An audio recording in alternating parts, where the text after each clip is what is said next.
We, last night of your time, also mentioned that we would be speaking about the idea of the transformation itself, the accelerating wave of collective consciousness that many of you have intuitively recognized reaches a critical mass threshold in and around your cycle that you call 2012. This simply represents the idea of crossing into critical mass, where you have the potential for total positive reality. You have that now, of course. But after 2012, the idea of positive energy will be so much more available to so many more of you that if you should choose to ride the crest of that wave, the leading edge of that wave of consciousness, you can accelerate so rapidly, you can attract to yourself so rapidly the things that are representative of your passion, of your joy, without knowing in any way, shape, or form how these things could have happened, beyond reason, beyond logic, that again, your life will become literally so dreamlike, it will be at first dizzying and disorienting until you get used to it.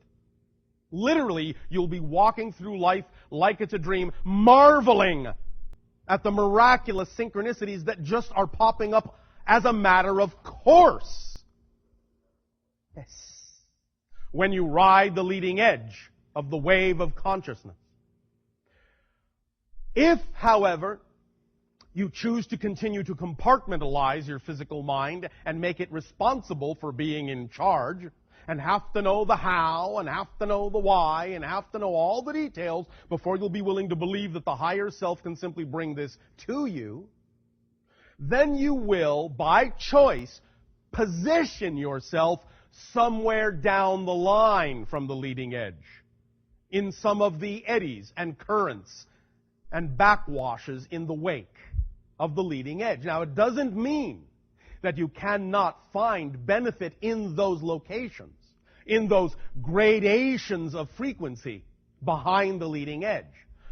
But wherever it is you position yourself, you simply have to understand the effect you create will be absolutely directly commensurate with where you have positioned yourself, and it will not be any more than that.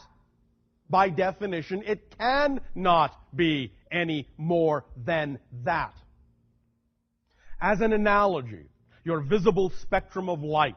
You understand that in the visible spectrum of light, red is a low frequency, the lowest visible frequency you can perceive with your eyes.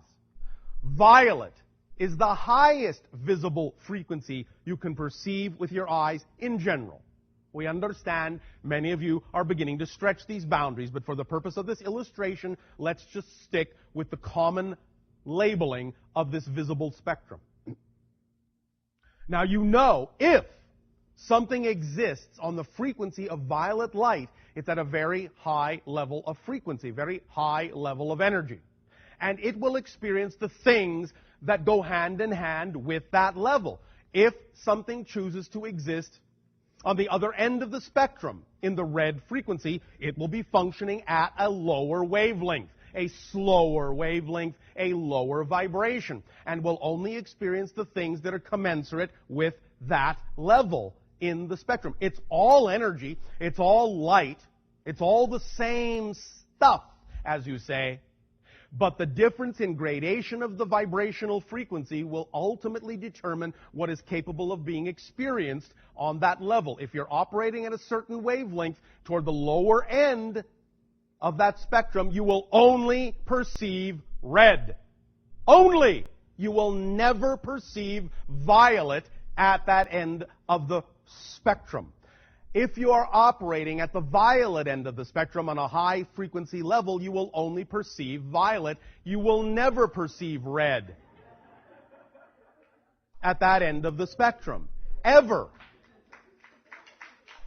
So, the leading edge of the wave of your collective consciousness on this transformation, you can live there and ride the crest, or you can allow yourself to float back into the wake.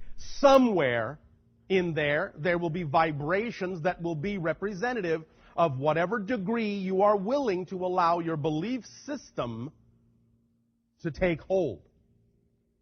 So, you must understand that if you do that, there are consequences to that. The consequence being that you can only perceive what is directly commensurate with the level you're on, and nothing else. Nothing lower, but nothing higher.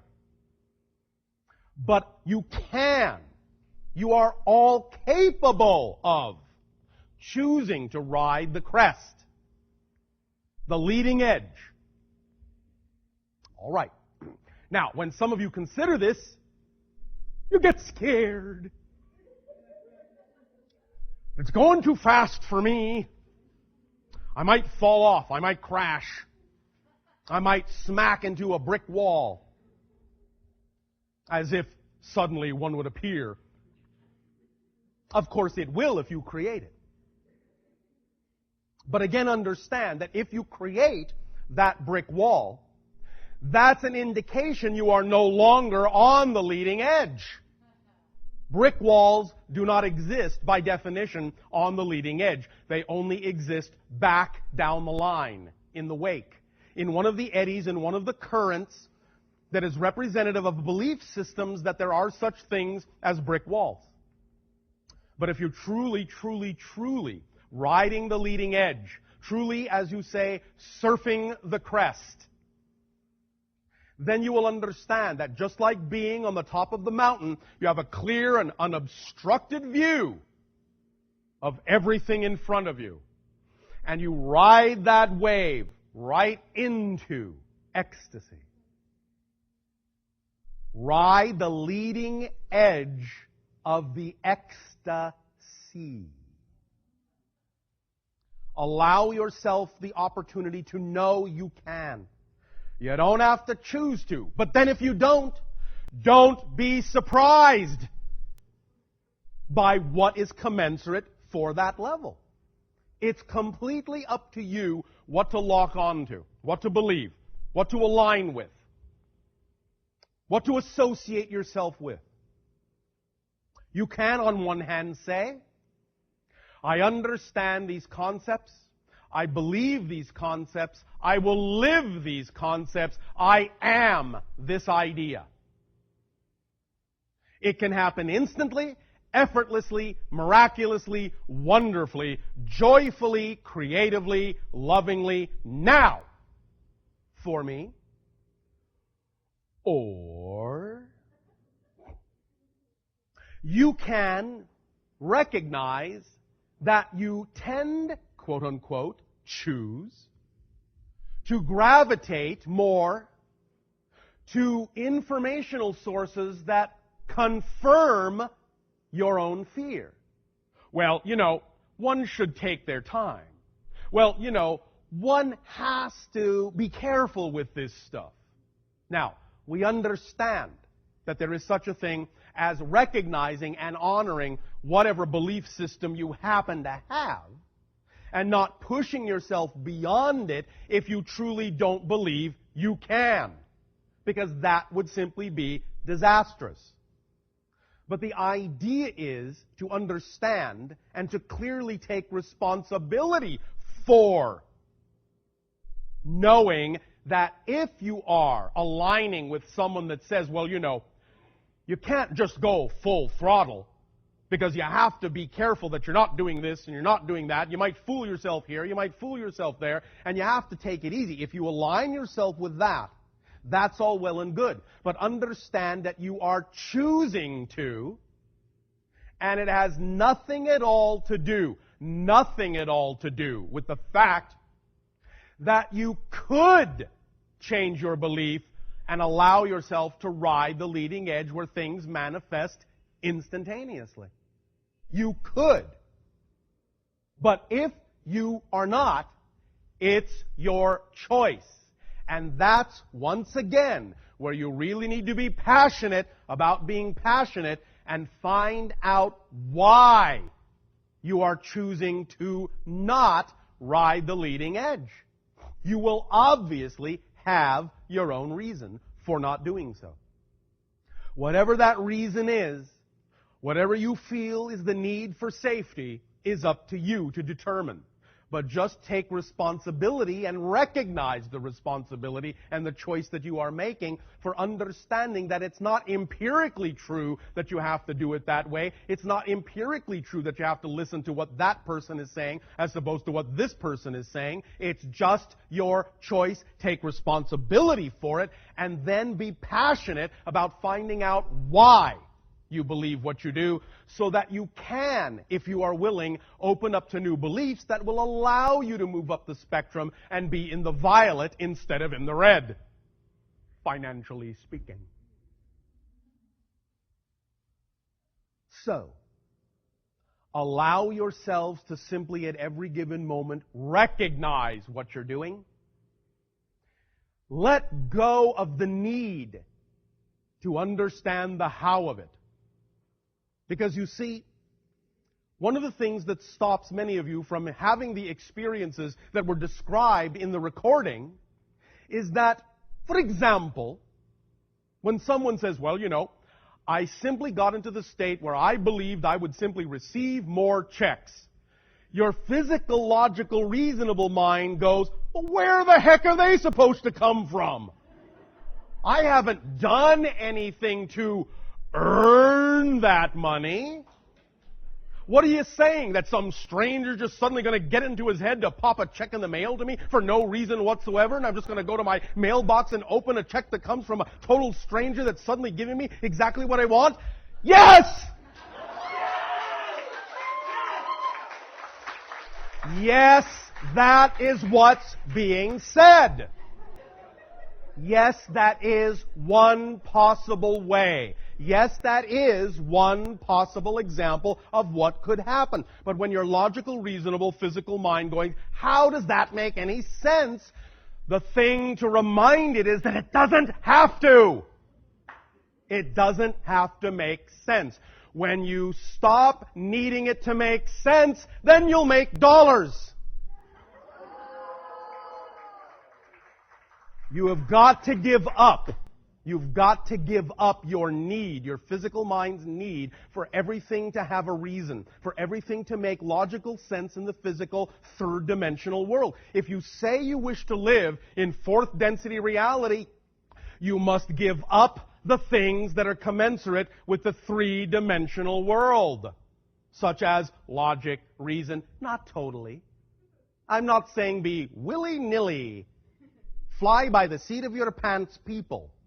I'm saying be aware of the fact that these things are simply points of view, and that you often stop yourselves from allowing these things to come to you because you logic them to death.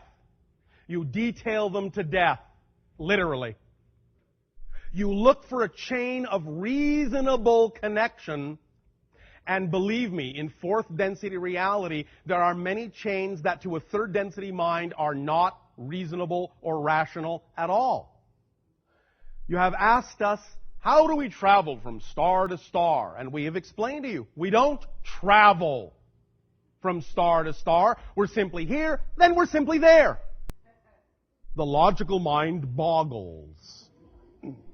But how did you get there? How is it possible to go from here to there without stepping on all the places in between? That's not rational. That's not logical. Yes, it is from a different point of view. I'm talking about not abandoning logic. I'm talking about higher logic. The logic that comes from standing on the mountaintop where you can see the entire valley, the entire network, and where it makes sense to you on the mountaintop to say, if you actually go back 3 steps and then to the left, you're actually going to get there more quickly than if you just go straight ahead. Whereas down in the valley, the logical mind self is going, but everyone knows the shortest distance between 2 points is a straight line. And if I go backwards, how can I get there sooner than if I go forwards? How? And the higher self goes, ugh.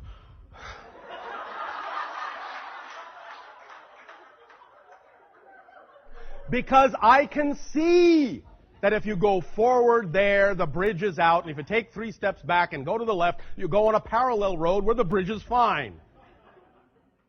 But the point is that the language of the higher self cannot always communicate all those specifics to the physical mind, because the physical mind does not always have the capacity for that kind of translation. The only way that dialogue, most often than not from the higher self, translates to the physical mind is simply suddenly the urge to go back. The urge itself, the intuition itself, in the physical mind is the condensation and capsulization of the entire explanation from the higher self, saying, if you go 3 steps back and then go to the left and go down the parallel road, then the bridge is up. But all the physical mind will get is the tug. That's how it translates in physical reality, because the physical mind is not capable of actually perceiving in the same way the higher self is, and doesn't have to know all the reasons why and how. All it needs to do is know that that's part of who you are, and allow yourself to recognize that that is a communication, and to follow it, and that you have received the information that you need, because it's on the same wavelength of your joy, of your passion. Why? Because you say it is. And you flow with it, and thus find out that it is. Or resist it for as long as you want, and keep walking on the same road until you get to the washed out bridge and go, oh, why didn't I listen to my intuition back there? Because you thought you were in charge, smarty. But you're not. Not you alone. You are in charge, but not you alone, physical mind. Physical mind, higher self, that's the you that's in charge. Both aspects of your being is the persona, not just the physical personality self. That's only a part of it. So if you want to know you're in charge, you have to behave like the whole you. And be willing to open up and receive and perceive, in whatever way it works for you, the dialogue and the communication coming from the portion of yourself that is the higher self, that has the higher point of view, that has the bigger picture. And be willing to understand it's working on your behalf. It's not going to trick you. It's not going to deceive you.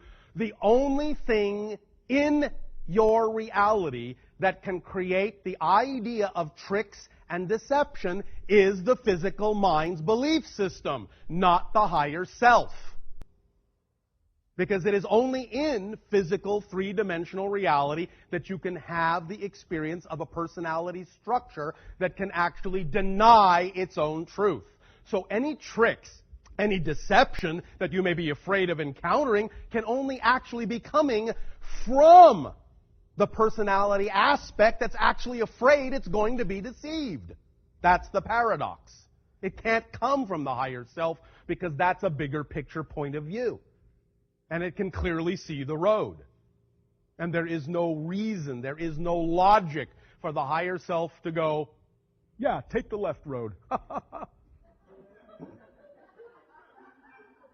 Watch and see how my lower self falls into the river. This ought to be fun. Oops, I went with it. You are under the assumption that the higher self is immune from what you experience in physical reality. Incorrect. You are one being, and the higher self will suffer the slings and arrows that the physical mind shoots itself with. You are one being, and it is not detached from you, and it is not immune to the consequences of the physical mind's choices. But because the higher self is closer to the vibration of unconditional love, it will overlook it. again and again and again and again, attempting to unconditionally loving you, reminding you, please, please take the other road, please. Oh, here we go again. It is not immune to the consequences of the physical mind's acts and choices. Do not assume that it is. But it is close enough to unconditional love to forgive it and to keep giving you the benefit of the doubt. That's the relationship of your higher self. That's its job. To keep on guiding you no matter what. Because it is the vibration of unconditional love that the physical mind often refuses to allow itself to perceive. Through the belief systems it chooses to buy into that deny its truth to itself. So, higher self says, please, please, please, please, know you are loved. Please, please, please allow me to love you. Please, please, please love yourself enough to know you're not alone in this.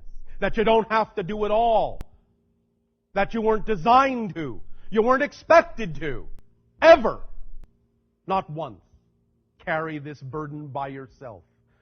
Let me be your guide because I am you. Become familiar with that portion of yourself. It is not detached. It is not separate. It is not aloof. It is not in its own realm, unaware of what you are choosing to experience. It will also experience it in its own way. But nevertheless, will always overlook it and always urge you forward. Or left, or back, or whatever is necessary. Take a deep breath and let this sink in deeply, deeply, deeply. And allow yourself to at least consider the possibility that you deserve to be on the leading edge of the crest of the wave of consciousness of the transformation.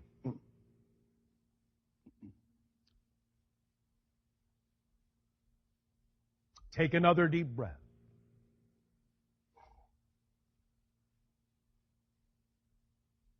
Now, in terms of your time frame, what is the time remaining for this?